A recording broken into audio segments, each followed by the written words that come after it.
There was a period of time where it felt like every other email I was getting, I was like, I don't remember subscribing to this or how I subscribed to this. I think we're going to get to this point where we're going to be all very oversubscribed. It can be really easy to get so focused on that bigger subscriber count, but you don't realize, like, sometimes people with big lists don't have the quality of subscribers. You end up with a larger list than you probably would have otherwise of people who might not really want your content. That opens up a whole other can of worms when it comes to friction and types of subscribers and that sort of thing that we could get into, but friction isn't necessarily a bad thing. It's not always in your best interest to reduce it at all costs.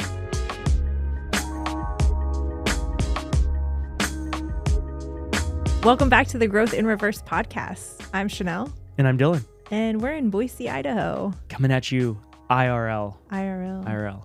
Live. For the first time. Yeah. Well, second time. People don't need to know that. But yeah, we are in Boise. We're at the KIT Studios. We are. We are right in the thick of the Craft and Commerce Conference. And as part of the conference, they've let us use these KIT Studios for free. We just had to book the time. Yep. And yeah, it's been great. It's like such a really very cool and handy resource that they've let us use. You just sit down and like hit record, Yep. and then we have like this beautiful space with perfect lighting. And if you can't hear us, it's their fault, Yeah. not ours. Yeah. Exactly. Yeah. Perfect. Yeah. So what brings us to this room today? What are we going to chat about? Yeah. So we kind of talked about this a little bit in a recent episode, but the concept of introducing friction into newsletters. And you and I have talked about this. I think the fact that we've gotten so far in the other direction of like making it super simple, finding as many subscribers as possible, and people aren't necessarily talking all that much about quality and like adding friction back into the process to make sure you're getting the right folks. So yeah, I think the pendulum has swung very far one way to like you said, make it as simple as possible to get subscribers by doing tons of different things. We've talked on the podcast about only having an email field or eliminating any other options for people to do on a landing page, using recommendations potentially, and cross promotions, that sort of thing.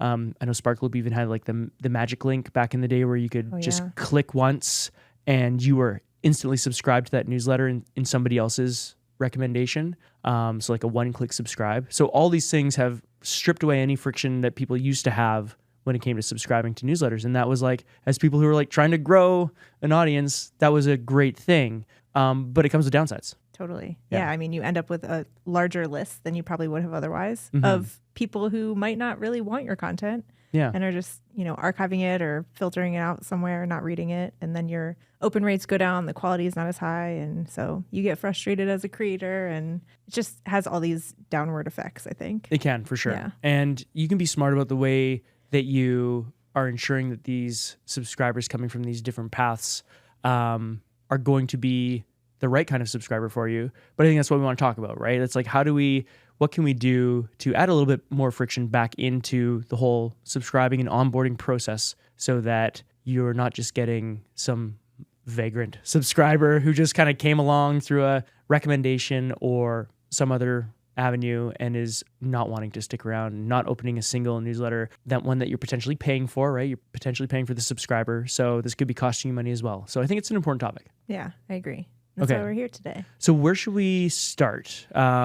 We've kind of gone over the concept of friction, but let's talk about maybe just a little bit more in depth, kind of the downsides of why we would want to add some friction. Like, what is really ultimately the kind of the worst case scenario that can happen for people who are getting tons of subscribers who are just not engaging? Yeah, I mean, hypothesize about the worst case, but I think if you think back to like the goal of the newsletter, like we want to potentially make sales and like have sponsors be happy, or any partners we're working with are actually getting other customers from our email list. Like, you want those things. You don't just want to see the number go up. Yeah. And so it can be really easy to get so focused on that bigger subscriber count, especially when you see other folks with these huge lists and you're like, oh, must be making millions of dollars. I want that. But you don't realize like the back end of the thing. And sometimes people with big lists don't have the quality of subscribers, especially these days with how easy it is to grow a newsletter with recommendations and that kind of thing. Yeah. You can look at someone who has this huge list, but it might not be as good as you think it is. Do you want to talk to your own experience in those two regards, just to give some people some context that you've kind of experienced this to some degree when it comes to both the Creator Network, which is by and large a great initiative and a good thing, I think. But there's elements that you can incorporate that we're going to talk about to make it even better for you. So there's that. And then also like cross promotions, because you've experienced that end as well. Yeah. So maybe share, because your list, you get a lot of new subscribers every day because you're pretty popular in the creator world and the creator network. A lot of people are recommending your newsletter. So what does that impact on you, and what's that experience been like? Yeah, it's funny because for a long time I wasn't cleaning my list as well as I probably should have been. So now I'm like hyper cleaning my list, I feel like. And so growth has definitely slowed. In some regards, I'm like, I probably talked to these people 3 months ago. My list is probably the same size just because I keep deleting people and like I'm not using paid ads or anything yet. So it's kind of staying stagnant, even though said yet. So even though like I'm adding about the same people I'm removing, but you know, open rates start to go up and like there are more signals of people being engaged and happier on the list. And I think for a long time I was just like adding subscribers through recommendations, and I was like, I should probably do something with these people because a lot of them are not opening to the extent as like an organic subscriber would. Yeah. Like a typical subscriber. So there's two things that come to mind. One is if you're reducing as much friction as possible on the opt-in, then you need to really kind of hedge your bets on the back end, on the onboarding process when people are actually coming in, so that they can show you that they are meant to be there, that they're going to be engaged and a valuable subscriber, or, you know, get the hell out kind of thing, right? Like, get out of here. We don't want your cold email subscriber tendencies. Yeah. You're not serving us or any of our partners. So that's one thing. And then the other element of it is if you don't do that, you can just really add a ton of friction up front to make sure that the person who's subscribing definitely wants to subscribe. Yeah. And there's a few ways you could do that. And it takes me back to like maybe 10 years ago when I was working in corporate marketing, and I would be looking at reports that I wanted to download from maybe a company like HubSpot, for example, comes to mind. And you had to fill out like 6 fields, like your first name, last name, place of work, number of employees. So you basically had this whole like survey to get this white paper or this resource. And I remember I usually would fill it out, but sometimes I just don't want this information bad enough to fill all this out, or I don't want to give them the information they're asking me. So I think that's one way. If you don't want to do the back end stuff, or you don't have the ability or the knowledge to do that, one, you should probably learn. But two, you could definitely add the more friction up front. So there's kind of two ways to go about the whole friction thing. Yeah, and you could think about it like I'm someone who's like, I'd rather get more people on my list and kick them off later. Yeah. If they're not engaged or whatever, just because I don't know, I don't like making people. I know personally as a user, I hate those forms, and HubSpot still does it. Workweek definitely does this now, where it's like first name, last name, job title, industry, like annual income, and I'm like, can't we ask that like on the next screen? Yeah. But their email lists are probably super high quality. They are, and they have B2B advertisers. Yes. They have people they need to make sure are in the right audience. Yeah. They also want that information, the demographic information too. Right. And so we also should probably mention that both Workweek and HubSpot are B2B first. So in that space, I'm sure that's a great thing to do. Like you're going to get those people to fill that out. But for just like an average creator, like they probably don't need that right away. Like, yes, getting data is important, but maybe get it on the thank you page or in the welcome email or something like that. So you still can get that data. It just doesn't have to be right away. That's right. Yeah. That's right. So let's talk about different ways that people can maybe add a bit of friction into their... I just realized I'm not wearing my glasses. And so I don't want to throw people off. So I'm going to put them on because... Why? No. No? Okay. Not halfway through. Get out of here. And I lost my train of thought. But we were going to talk about, yes, the ways that people can add friction. So whether it's in the sign up or even in the onboarding process, just to make sure that the person who's coming all the way through is meant to be there. So I guess the obvious one, like on most of my forms, I just ask for email address. You could ask for a first name. That adds a little bit of friction, not a ton, but it's still showing a little bit more intent on the subscriber. Yep. And the bonus is then you can always use that personalization element, right, in your newsletter if need be. Some people like that and use it all the time. Some people don't. That's fine. But at least you have it. Yeah. Which is fun. What's another way? We can do double opt-in, which I don't necessarily recommend, but maybe doing false double opt-in instead, where it to the user and the email subscriber, it looks like the real double opt-in on the back end. Like if they don't click that button in the first email or the link that you ask them to, they're still on your list and you can like re-engage them with another email and like make sure they're real. And a lot of the times that will save a subscriber. So Yeah. if you just have straight double opt-in, you can often lose people that you would have otherwise had. Yeah, because if you're not aware just what double opt-in is, different ESPs, to kind of cover their butts to some degree, they want to make sure that the person who is subscribing is a real person. They get the email to their real email address, and that email will basically say, thanks for signing up, but please confirm your subscription, and you click a button in that email, and that does the trick. If you don't have that subscriber click that button, they sit in like this limbo purgatory place where you can't email them. Right. I mean, unless you manually add them to your email list, which is definitely a no-no. Yeah. But you can't actually email them. They're not included in your email list. They're unconfirmed in Kit, as an example. And so you're kind of just stuck, and they might be lost forever. And they might have been a good subscriber.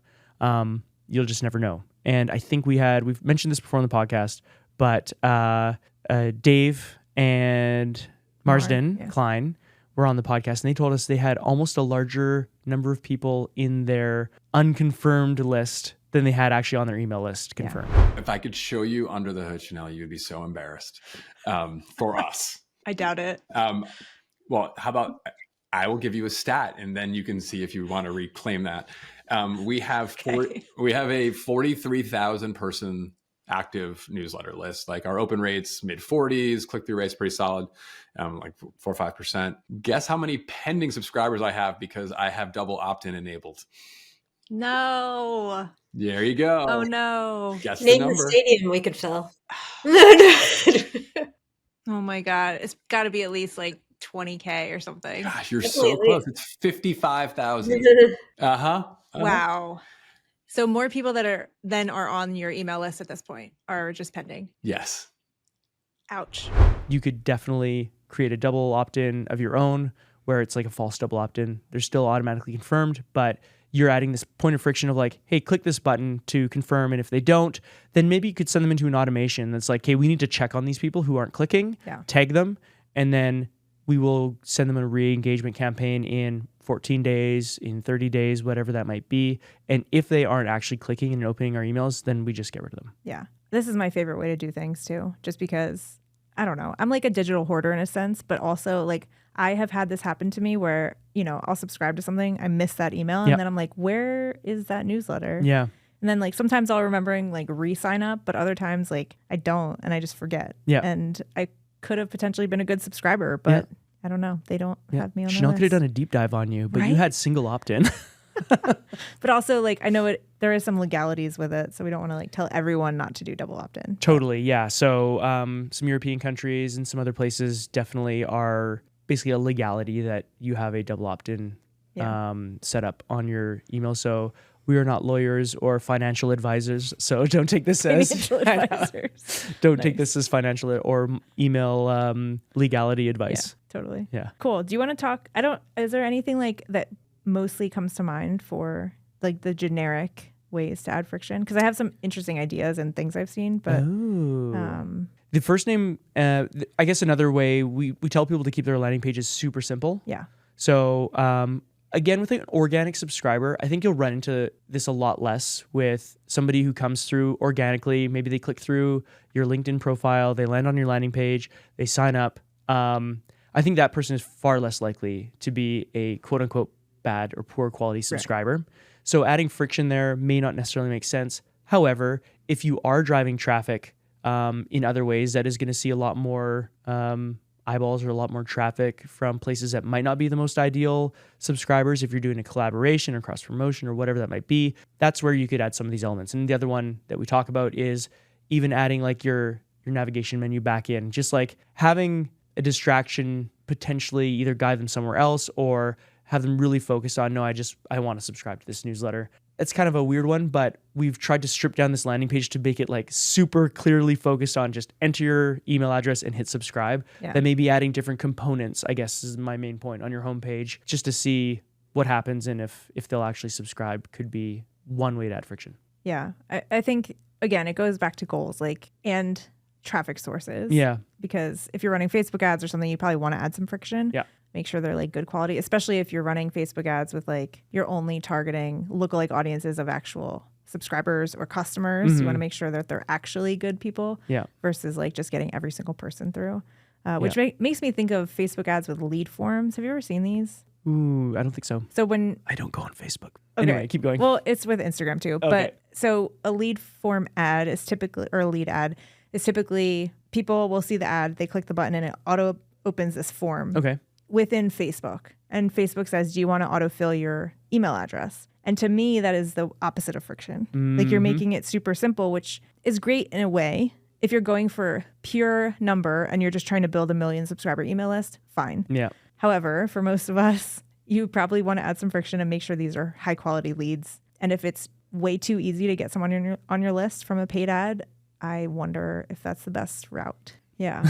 So on Facebook, you can either do that or you can send them to a landing page. Yeah. Where then they have to go through the normal process. So I'm not sure. I guess the jury's out there, but I have to wonder if there's something to making it way too simple on Facebook. I think you should probably incorporate a little bit of friction there. Yeah. At least that's my first thought. Also depends on what you're advertising. So there's I'm just advertising my newsletter, or I'm advertising like a lead magnet or a report, and then you're added to my email list. That opens up a whole other can of worms when it comes to friction and types of subscribers and that sort of thing that we could get into. But I guess my one thought is like, what would you defer to? I know people are doing Facebook ads to both, but if like you were to run ads, I know this isn't an ad show, but what would you run to, and how would that landing page look to make sure that you're getting people who are interested, but also like making sure that you're not getting people who are just like window shoppers? You know what I mean? Yeah, I think, and one of the things on my list was like, make sure that on the landing page, you are calling out the exact subscriber.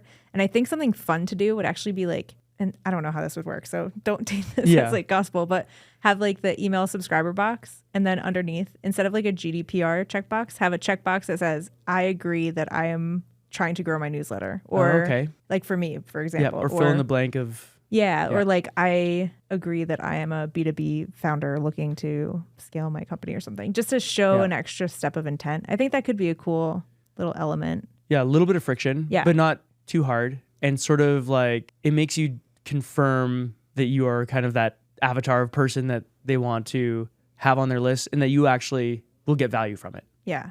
I think that could be a cool way to like self-select and like have them show intention of like taking action on what you're going to give them. But also probably have the GDPR thing too, if they need it. Yeah. But I get what you're saying. That is an interesting way. Do you have any other clever ideas like that? Well, I remember I used to be subscribed to a newsletter from Miles Beckler. He was like an affiliate marketing guy, I think. Yeah. And he used to put his unsubscribe link at the very top of every single email.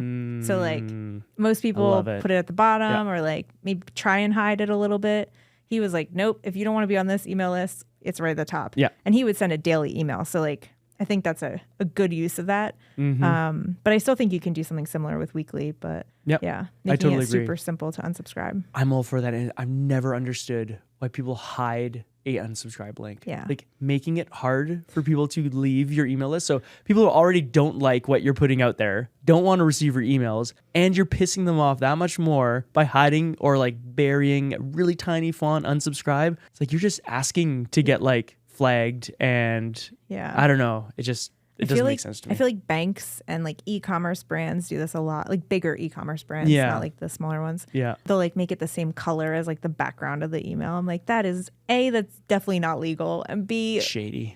Your list quality is probably so low. Yeah. I mean, they probably just don't care. Yeah. Or you force Gmail to like clip your email right before the unsubscribe thing. So then you have to hit like show full email. Right. Drives me insane. Yeah.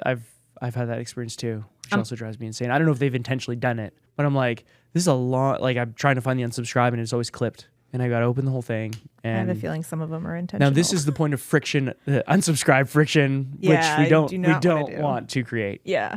I think that's an interesting one. Just keeping your list quality super high. Yeah. Just to go back to that unsubscribe thing, I love that idea because I put that in my welcome email, like front and center. Yeah. Because I want people who are getting that, because your welcome email is going to be your most opened email.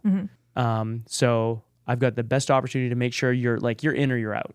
So I want to make that unsubscribe option very obvious so you don't miss it. And it's like, do you want to be here or not? Here's what my newsletter is about and what to expect. And if you're out, that's cool. Like we can still be friends, or we don't have to be. You can unsubscribe. Either way, I don't want you to be here if you don't want to be here. Yeah. And that's kind of the idea I approach it with, or the mentality I approach it with. Especially with like recommendations. Yes, exactly. Definitely have that box up there at the top. I've seen people like Chris Hutchins does this with his newsletter. Right at the top, he'll put, hey, you subscribe via recommendations. If you don't want this, unsubscribe. Yeah. No hard, like whatever. No hard feelings. And he keeps that on for like the first month, I think, of a new subscriber's journey. So it's nice to remind people, especially if they're coming from recommendations, like having a unique welcome email or unique sequence is great. If they get past that welcome email and they still are like, I don't remember who this person is, or they miss the welcome email, and it's like, wow, where is this email coming from? Totally. So having that recommendations like unsubscribe box is awesome. Yeah, I think it's important. I know I've mentioned this before, but I just keep it on every broadcast. It's smaller font, so like you kind of have to, I don't know, zoom in a little bit. I mean, it's not so small you can't read it, but my point is like I've got this like block at the top, and it basically says, hey, you're receiving, just a reminder why you're getting this email. You signed up via XYZ channels, and if you don't want to be here, here's the unsubscribe. And so you do that for every email? Every email. But what if they've been on for like 3 months? They see it. Then it just becomes part of the background. It's background scenery, and they just kind of ignore it. Huh. I wonder if you could if they've like opened 100% of your emails or like clicked on 50%, if you could just like remove that box. I probably could. know. Maybe I need to do some liquid code action to take it off. This person has 100% open rate. Okay, they don't need to see it every time. Yeah. Yeah. No, I set it up that way, and I think I just got really sick of getting emails myself. Yeah. And there was a period of time where it felt like every other email I was getting, I was like, I don't remember subscribing to this or how I subscribed to this. Or even if it was somebody who hadn't sent an email in like months or maybe even a year, like I totally forgot who they are, or maybe they changed their newsletter, like all these things. I think we just like internalize, like everybody knows who I am, not from an ego standpoint. You're almost like from a self-conscious, like, oh, they know who I am, and I feel guilty that I've been away for so long. And so like, hey, it's me. And you're kind of like, what? I don't remember you. Or like, I read 2 of your newsletters before you went on this like year-long break or whatever it is. So I guess I got too many of those, and I was just like, I'm putting this thing in there, and I'm just going to leave it. So yeah, it's there every time. Yeah. That's interesting. It also has links to my landing pages for other resources. So I know there's opportunity there for people to click through if they want to check out those, if they're curious. So that could happen too. Anyway, digressing. What else? Any others that you were thinking of? Any other points of friction? I could pull up my notes, but really I think it just comes down to like, to a degree, like what kind of newsletter are you building? I think we've talked about like creator newsletters versus like big media newsletters, or B2B newsletters. So people like Adam over at Workweek and his whole team, and that sort of thing, they want to make sure they have the right subscriber, right? Yeah. And so they add that friction. I think that's important. And Adam's he's a pretty big proponent of doing that sort of thing. He was very, I'll just say it, he's very like anti recommendations, right? He just thinks co-reg is like the devil to some degree. Like it works, but it's crap for quality. He worked at The Hustle, and he saw that sort of thing behind the scenes play out. So, I mean, but if you are building this larger, trying to build this, is it a numbers game for you? Then yeah, you want to eliminate as much friction as possible. If you just want to get this really big email list and you're trying to sell impressions and eyeballs to advertisers, then I could see where you wouldn't want to create that friction. The argument on the other hand would be, well, don't you want good return for those advertisers? Yeah. And good open rates? So it kind of still matters. Yeah, definitely.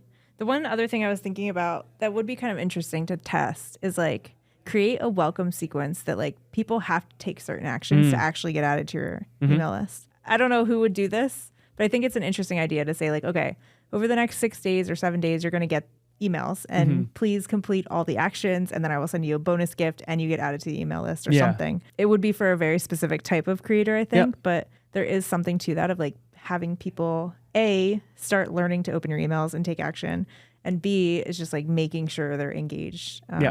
So I don't know, that's probably way overkill, but it is. If you want to add friction, it's something you could try. You totally could. I think that would work better with like somebody who is coming new to the newsletter space, who has some kind of celebrity status to some degree, where they have a big audience already, or maybe got a huge Instagram following or whatever that might be, and you're trying to start this newsletter thing, but you don't want like every single one of your Instagram followers. I don't know why that might be the case, but maybe you just know that like only 2% of those people are actually going to ever buy anything from you, or whatever that number might be. Maybe this is better for like a re-engagement. Yeah, that could be. Like you have a list, you haven't emailed them in a year. It's like, hey, over the next 3 days, I'm going to do couple things. Like if you want to keep getting this email, like don't just click, because I'm getting so unconfident with click triggers and like link triggers and all that stuff, because, you know, bot opens and clicks and all that. I'm just like not convinced that those are actually all real people who are clicking their mouse and actually like wanting to.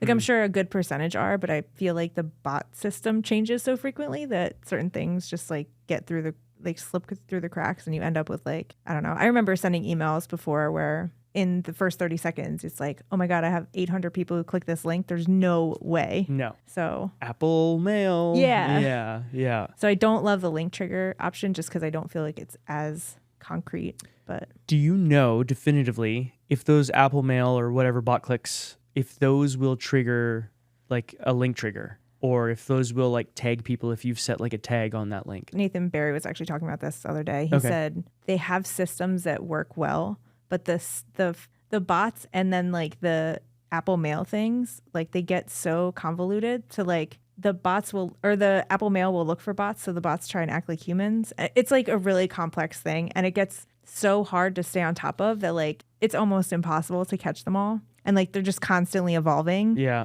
Which is why I don't trust link triggers as much.